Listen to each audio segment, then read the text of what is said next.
warahmatullahi wabarakatuh. Hai, kami dari kelompok 9 kelas A. Pada kesempatan kali ini, kelompok kami akan memaparkan tugas dari mata kuliah Statistika Farmasi yang berjudul Teknik Pengambilan Sampel atau Sampling dengan metode non-probability yaitu snowball sampling. Tugas ini di bawah naungan dosen pengampu Ibu Vivi Nirmala SSI MKes. Berikut ini merupakan rekan-rekan saya yang bersangkutan dalam pencarian dan penyusunan materi ini. Di antaranya ada saya sendiri, Indah Astriani Firman, kemudian ada Kak Sofyan, ada Kak Mayanda Piranti, Muhammad Syahrir Ramadan, Ainun Nuroniah, Ardita, dan Imi Herlian. Nah, sebelum rekan-rekan saya membahas lebih lanjut tentang teknik pengambilan sampel dengan metode non-probability yaitu snowball sampling ini, alangkah lebih baiknya jika kita harus mengetahui apa sih itu sampel, apa sih itu metode non-probability sampling. Nah, jadi sampel adalah bagian dari populasi yang menjadi objek penelitian. Sampel sendiri juga secara harfiah berarti contoh. Hasil pengukuran atau karakteristik dari sampel disebut statistik. Sedangkan metode non-probability sampling yaitu pengambilan sampel bukan secara acak. Pengambilan sampel ini dimungkinkan untuk mengatasi kesulitan dalam pengambilan sampel secara acak. Adapun definisi teknik sampel snowball adalah suatu metode untuk mengidentifikasi, memilih, dan mengambil sampel dalam suatu jaringan atau rantai hubungan yang menerus. Peneliti menyajikan suatu jaringan melalui gambar sosiogram berupa gambar lingkaran-lingkaran yang dikaitkan atau dihubungkan dengan garis-garis. Setiap lingkaran mewakili satu responden atau kasus, dan garis-garis menunjukkan hubungan antar responden atau antar kasus. Adapun manfaat dalam snowball sampling yaitu efektif untuk penelitian yang terkait dengan komunitas yang terselubung, isu-isu yang sulit diungkapkan dengan jelas atau tidak terlihat nyata, isu-isu komunikasi, dan lain sebagainya. Adapun langkah-langkah dalam snowball sampling yaitu 1. Identifikasi awal. 2. Subjek memberikan referensi atau sumber. Yang ketiga, referensi subjek memberikan referensi lain. Selanjutnya, jenis-jenis teknik snowball sampling. Yang pertama, snowball sampling linear. Teknik snowball sampling linear adalah teknik yang merekrut subjek pertama. Kemudian subjek pertama tersebut memberikan banyak informasi tentang subjek lain yang memiliki kesamaan atau kemiripan dan berlanjut dengan berdasarkan satu subjek saja. Pola ini akan berhenti ketika subjek yang didapatkan atau dibutuhkan dinilai sudah cukup untuk digunakan sebagai sampel. Yang kedua, snowball sampling diskriminatif eksponensial.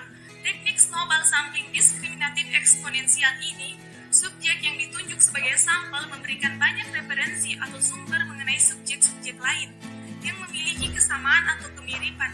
Namun, yang dipilih untuk menjadi subjek hanya satu saja. Subjek yang dipilih tergantung dengan sifat penelitian, kuantitatif atau kualitatif. Yang terakhir, snowball sampling non-diskriminatif eksponensial.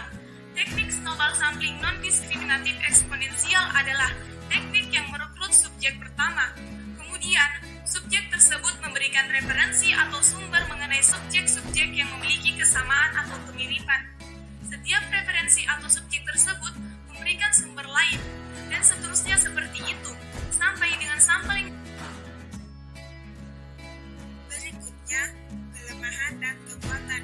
Adapun materi tentang kelemahan dan kekuatan, pertama, kekuatan. Kekuatan terbagi menjadi 4, yaitu penelitian dapat dimulai dengan informasi yang terbatas dari responden awal.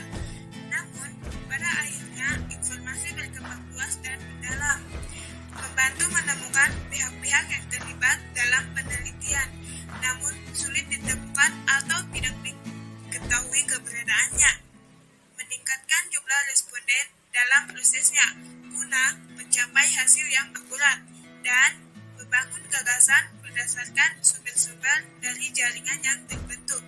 Kedua, kelemahan.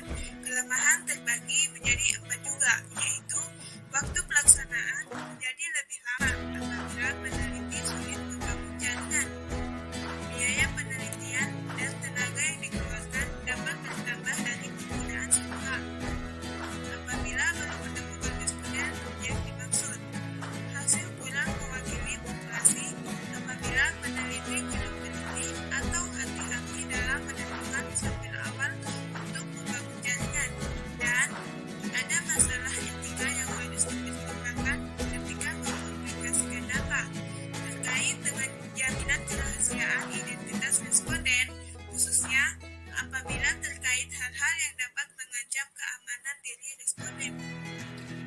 Baik, adapun kesimpulan yang dapat ditarik dari hasil pemaparan kelompok kami yaitu prosedur pelaksanaan teknik sampling snowball dilakukan bertahap dengan wawancara mendalam dan kuesioner.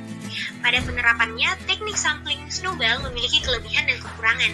Untuk mencapai tujuan penelitian dan memudahkan pelaksanaannya, maka perlu strategi yang efisien dan efektif agar penelitian tidak banyak menyita waktu, hemat biaya dan tenaga, namun tetap mematuhi kriteria penelitian yaitu akurat, dapat dipercaya, dapat diandalkan, dan referensi. Kami rasa hasil dari pemaparan kelompok kami sudah cukup. Adapun lebih dan kurangnya mohon dimaafkan. Akhir kata, kami mengucapkan banyak terima kasih. Billahi taufiq wal hidayah. Wassalamualaikum warahmatullahi wabarakatuh.